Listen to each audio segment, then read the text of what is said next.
Well, our next guest took on these and other challenges. He recounts his experiences in the Guinea Pig Diaries, My Life as an Experiment. A.J. Jacobs, welcome to WNYC. Thank you for having me. For this book, you took on a different full immersion project each month. Why? Well, it was basically I wanted to improve my life. So I try to do these experiments where I push myself to the extreme, and then I see how it affects me and what sticks. So that's what I did. As you mentioned. One month you posed as a beautiful woman. Another you outsourced every aspect of your life. Then you followed George Washington's rules of civility. Which experiment was the hardest? Well, one of the hardest was the experiment where I tried to be the most rational person alive, because it was really shocking how irrational human beings are when you start to examine every decision you make. Every decision we make is often based on laziness, and it's based on misinformation. Like even your toothpaste. You know, I started using my toothpaste because some guy at my summer camp was using it, and he seemed cool, so I started to use it. But once you start to examine it, is this really the best toothpaste for me? Is it the healthiest? Does it taste the best? So I changed my toothpaste. I mean, there's little things like that to big things. But I now use Tom's toothpaste, by the way, mango flavored. It's delicious, and it makes my life better. For your previous book, which we mentioned earlier in the show, The Year of Living Biblically, you famously followed every rule in the Bible, not only observing Sabbath and swearing off bacon, but growing a beard, not wearing blended fabric. You said that you came away with a better understanding of faith. That's true, and that one changed my life for the better. And one of the things that really sticks with me on that one is gratitude. Because during my biblical year, the Bible says you got to say prayers of thanksgiving. So I was saying prayers all the time, and I got carried away. So I was thanking, I'd press the elevator button, and I would be thankful it arrived. I'd get in the elevator, and I'd be thankful it didn't plummet to the basement and kill me. So every day I was thankful for hundreds of things. And it was weird, but you do start to realize there are hundreds of things that go right every day. And we always focus on the 3 or 4 that go wrong. Talk about the unitasking experiment. I think it probably sounds inconceivable to many of our listeners.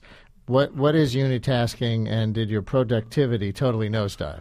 Well, this was the opposite of multitasking. So this is only doing one thing at a time. When you're talking on the phone, you're only talking on the phone. You're not doing the crossword. You're not emailing, which was crazy for me because I've been multitasking for 20 years now. And quite the opposite. My productivity went up because multitasking really is an illusion. You're not multitasking. You're not being more productive. You're switch tasking. So you're switching from looking at your email to back to the phone, looking at your email, and there's a startup cost in your brain every time you make that switch. So it helped me. It was incredibly hard because there's so many temptations. At times I had to literally blindfold myself while talking on the phone so I wouldn't be tempted. Let's just run down these 9 you did not, actually I said a year, but you really did 9 tasks, one each for a month, right? Right, about a month. What haven't we mentioned yet? Well, I guess you mentioned that I outsourced my entire life. So that one was I hired a team of people in Bangalore, India, to do everything for me. Everything? So, everything. How about brush your teeth with that Tom's toothpaste that's so delicious? I tried to figure out a way, but I could. I was able to outsource not just my emails and my phone, but also arguing with my wife and reading bedtime stories to my son. So I got quite a bit of outsourcing done, but not the toothbrushing. People outsource reading bedtime stories to their children all the time, for better or for worse. What about arguing with your wife? How did you try to outsource that? Well, that one was a little more difficult, but for instance, my wife got angry at me for not getting money at the ATM.